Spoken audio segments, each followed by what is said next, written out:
Well, there are a number of changes to menopause. Menopause is not a disease, it's a transition. You're all going to face it at some point.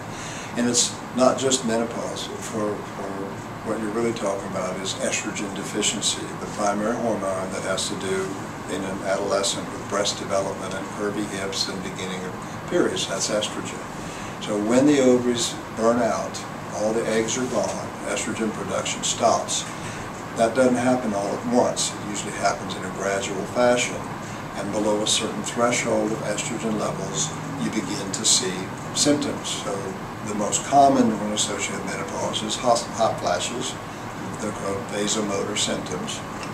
And those occur more commonly at night because there's no sensory input while you're sleeping, and during the daytime there's sound and sight and smell and stuff, but they can occur at any time. And the degree of the hot flashes varies from woman to woman. No two people experience exactly the same thing. That's the one thing. The second thing that's most common with early menopause is sleep disruption.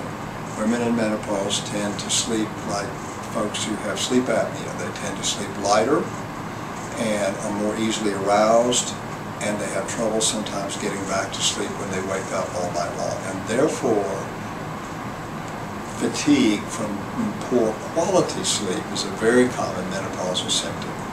Those two are the main things. The emotional changes that you hear associated with menopause may be just because of this poor quality sleep.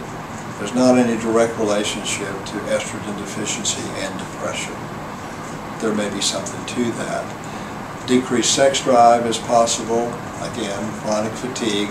Ask any new mother, the last thing she's interested in is sex because, my God, she's exhausted. And the same thing can be true for menopausal sleep pattern.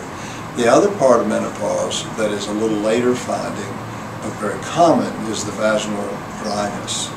Vaginal skin is an estrogen-dependent tissue. And when that estrogen goes away, that skin gets thinner, and it begins to tighten, and it's less moist. And so that's what contributes to the painful sex. If you know it's going to hurt, you're probably not going to want to do that. Those are the three most of the sleep disturbances, the hot flashes, and the night sweats, which are a part of that, or the day sweats, because that's what a true hot flash is.